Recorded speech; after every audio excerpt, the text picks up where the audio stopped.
I'm one of the three pieces of the district's outreach team, so small contractor outreach team.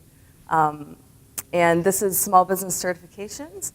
And so what we'll do today is we'll discuss which certifications the district recognizes, and we'll talk a little bit about which ones they don't as well. So the district has a very large proposition program currently going on. It's actually kind of towards the tail end. We just have one large project left, and all the others are essentially bid out. But back when we were setting this program up, the district really wanted to ensure that they weren't creating their own certification program because there's so many out there already. I'm sure if you've looked into getting certified, you're confused as to why are there 4 different women business enterprise certifications, and this entity recognizes this one, and that entity recognizes that one. So they wanted to just build off of what already existed. But they also wanted to be careful in which ones they selected because they feel very strongly that you shouldn't have to pay to become certified. So they don't recognize any of the certifications where you have to pay.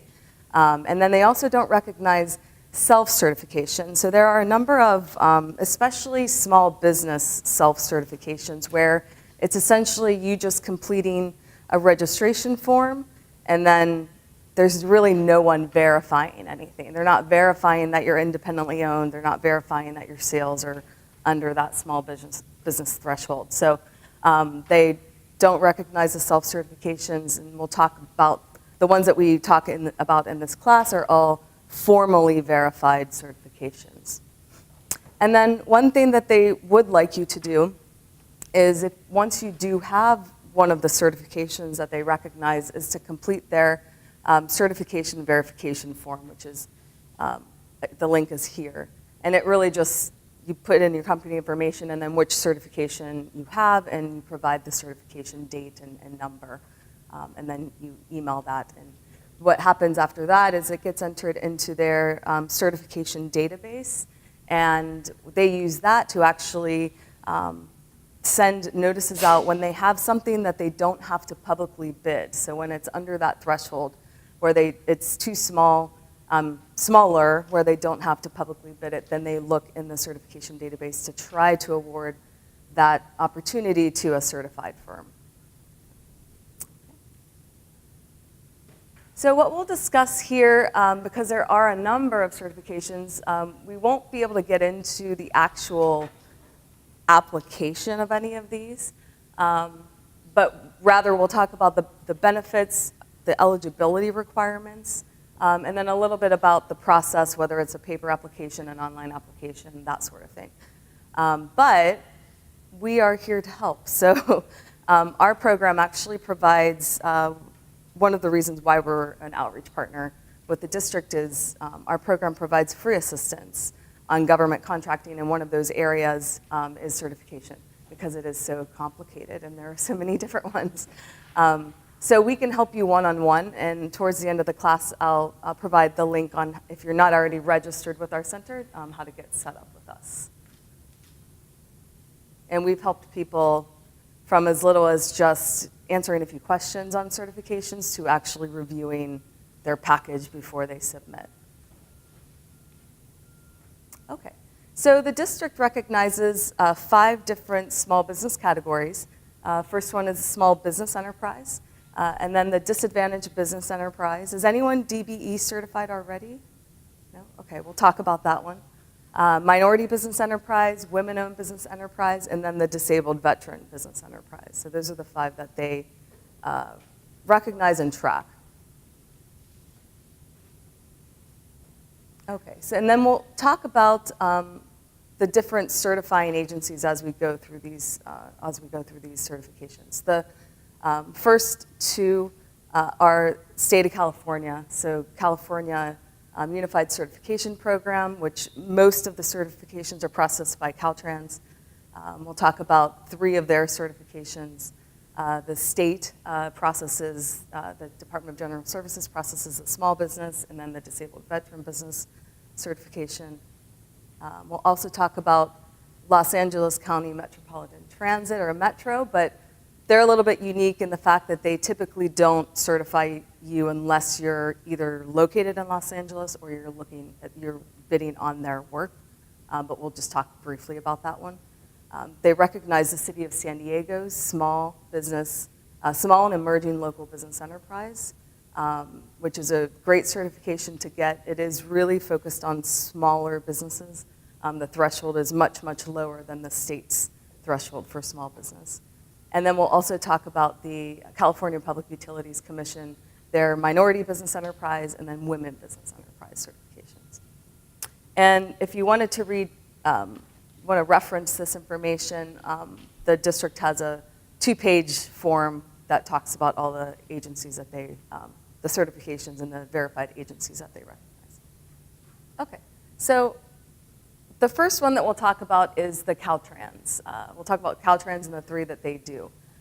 The first one is the Disadvantaged Business Enterprise certification. And then they also have what they call an SMBE, State Minority Business Enterprise certification, and an SWBE, State Women Business Enterprise certification.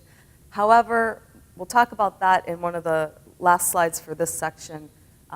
They really are only recertifying those last 2 certifications.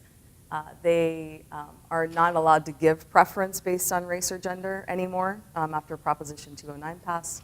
So for a while they were still processing it, and then they realized, wow, we're spending all this time for something where we actually can't give preference anymore. So they, a couple years ago, finally said, we'll recertify folks, because you have to recertify every 3 years. Every 3 weeks, that'd be terrible. Every 3 years. But they won't certify new ones. So we just mentioned it in the fact that we do recognize that if you already have it, but there's really no way to get a new one. They actually would just refer you over to the CPUC that we'll talk about. And is preference still given for the DBE certification? Yes, we'll talk about that, yeah. It's actually a federal program. Okay, so DBE is, it's processed by a few different agencies in the state of California, but predominantly, especially here in San Diego County, if you're located in San Diego County, you're going to be going through Caltrans. If you're located in a different county, sometimes it's recommended to go through LA, Los Angeles Metro. But is everyone located in San Diego County here? Okay, so you'll be doing Caltrans if you qualify for this one. So it's recognized by state and local agencies, and what it is it's a federal program. So it's a program of the federal U.S. Department of Transportation. And then any entity that receives any public entity that receives funding from the U.S. Department of Transportation, then when they're having contracts to build roads or bridges or transportation systems, they then have to abide by the DBE program, which will set a DBE participation goal. So currently the DBE participation goal for the state of California for Caltrans is 12.5%. So on any project that they have that has even $1 of federal funding, then has to have that 12.5% DBE participation goal. So that's kind of how it works. It's a federal program, but it's pushed down onto the local entities that receive funding. And local entities, Caltrans is one of the main ones, Sandag is another one. The cities will sometimes have federal funding to fix roads and things like that. So they might have some of their procurements that have this DBE goal. And so when you do see that DBE goal, you know that there's at least some federal funding from the Department of Transportation that's funding that project. So how are you eligible for this certification? You're 51% owned and controlled by socially and economically disadvantaged individuals. And the social part is historically recognized disadvantaged individuals, which would be African Americans, Native Americans, Asians, Pacific Islanders, and Hispanics. And then they also recognize women for this certification. And that's predominantly because it is a lot of construction. There's a lot of construction projects that utilize the DBE program, and women are still considered disadvantaged in that industry. So that's the social disadvantage piece. If you aren't one of those groups, you can apply as an other, but then you would have to produce a lot of documentation to kind of build your case on how you feel you've been discriminated against and that sort of thing. It has happened for Caucasian male-owned companies in certain instances. So if you're, in one instance, an owner was physically disabled, and you could see that physical disability. So he had a case for why he was discriminated against on a continual basis. So then the economic piece is that your personal net worth limit has to be under $1.32 million, which I'm well under. So that's a pretty large one. We're going to talk about a different certification at the end of the class, which is a lot lower. That personal net worth limit is a lot lower. But 1.32 million, so that is everything whoever's claiming that disadvantaged status, that 51% or more disadvantaged status, everything you owe, you take everything you owe, subtract everything you own, and subtract everything you owe, and then if that's under 1.32 million, then you qualify for that piece of the eligibility criteria. And it does not include equity in your primary residence or your business assets. And then also the other retirements do count. Yeah. That's a very common question. Yeah, good question. And then if you are, they want to make sure you're small, and they follow the federal threshold for small to a certain point. So there are some federal industries, such as general construction, that are larger than this 23.98 million. It's actually 35 million, which is very large. Most of our clients are well under that threshold. But so it's capped at that amount. So as long as your average annual receipts over the last 3 years are under 23.98 million, then you qualify for that other piece of the economic disadvantaged status. And then you have to be obviously small, independently owned, so they don't want you to be a subsidiary of a large company or anything like that. And then ownership, so you notice I said 51% owned and controlled. So it's not just ownership on paper. They actually do a site visit to ensure that whoever is claiming that disadvantaged status is actually operating the company. They'll look at who has signature authority, who's making the most money, who's the highest paid officer. All of that they will take into consideration. They'll interview the person just to ensure that, okay, you said on your application that you're handling all of these management responsibilities, but then when we ask you questions about something within your area of responsibility and you refer back to the male, the Caucasian male owner of the company, that's going to be a pretty big red flag. So that's why they do that site visit. And then if you are in an industry where you're required to have a license, and that disadvantaged individual does not have that license, that's also going to raise a red flag. And unless you have a really good reason as to why you don't, you probably won't get certified. There are some instances where it's different, or where they've allowed it, but for the most part, that's a fairly hard-lined rule.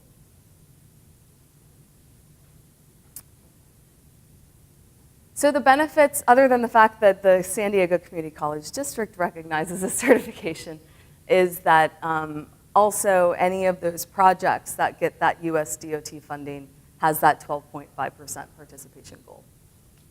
So it could be, a Caltrans project, a Sandag project, some city of San Diego projects, depending on where the funding's coming from.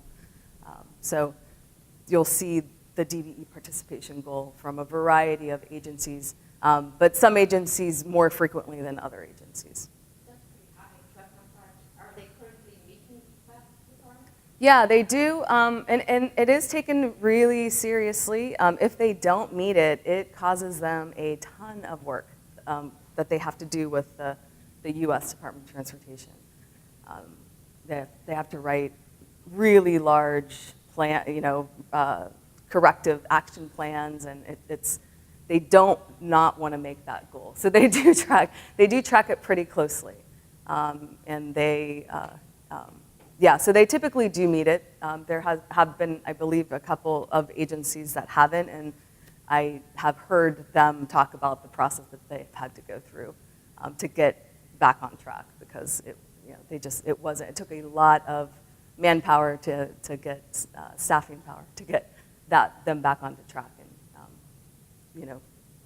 actually make the goal. So they'll track it project by project and look at what that prime's doing early on in the project and then throughout the project. It is, with Caltrans, it's a paper application only, so they have not elevated into the digital world yet. It's typically a 3 to 4 month processing time. It depends. It depends on how many applications they've received and how complicated your application is. If you're a sole owner, it typically goes a little faster because they're not having to, check other types of things because you are the only owner and you're claiming that status. And then it does require that site visit, which then adds on some of that time as well. So it has gone beyond 4 months, is what I've heard. I think last time when a client of ours submitted, they said it took 6 months, so it can be longer than the 3 to 4. So I think you said it's a 3-year certification, right? Like to get recertified every 3 years? With DBE, it's interesting. It's not an official, so they say it never expires, but every 3 years you have to submit some paperwork.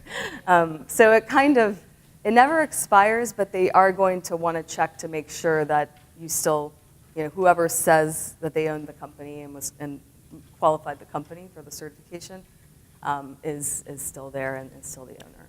So they won't do a site visit again unless they have reason to. And I'm guessing if you change from a sole prop into like an S corp, you need to let them know. Yeah, they would want to know, and they'd want the new paperwork. Yeah. Yep.